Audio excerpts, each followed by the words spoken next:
ಮುಧೋಳದಲ್ಲಿ ಕಬ್ಬು ಬೆಳೆಗಾರರ ಆಕ್ರೋಶ ತೀವ್ರ. 25 ಟ್ರಾಲಿ 10 ಬೈಕ್ಗಳಿಗೆ ಬೆಂಕಿ. ಕಿಡಿಗೇಡಿಗಳಿಂದ ಕೃತ್ಯ ಎಂದ ಸಕ್ಕರೆ ಸಚಿವರು. ಚಿತ್ತಾಪುರದಲ್ಲಿ ಭಾನುವಾರ ಆರ್ಎಸ್ಎಸ್ ಪರೇಡ್ 300 ಮಂದಿ ಭಾಗವಹಿಸಬಹುದು. 1.5 ಕಿಲೋಮೀಟರ್ ಪಥಸಂಚಲನಕ್ಕೆ ಅನುಮತಿ. ಮೇಕೆದಾಟು ಯೋಜನೆಗಿದ್ದ ವಿಘ್ನ ದೂರ. ತಮಿಳುನಾಡು ಅರ್ಜಿ ವಜಾಗೊಳಿಸಿದ ಸುಪ್ರೀಂ ಕೋರ್ಟ್. ಕಾವೇರಿ ಪ್ರಾಧಿಕಾರದಲ್ಲೇ ಇತ್ಯರ್ಥಕ್ಕೆ ಸೂಚನೆ.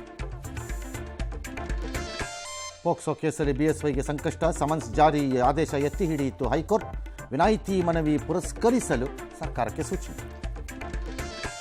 ಡೆಲ್ಲಿ ಟೆರರ್ ಡಾಕ್ಟರ್ಸ್ ಮತ್ತಷ್ಟು ಸಂಚು. 4 ನಗರಗಳಲ್ಲಿ 32 ಕಾರ್ ಬಳಸಿ ವಿಧ್ವಂಸ ಕೃತ್ಯ. ಜೈಷ್ ಪೋಸ್ಟರ್ನಿಂದ ಉಗ್ರ ಜಾಲ ಬೆದರಿಸಿದ ಎಎಸ್ಪಿ.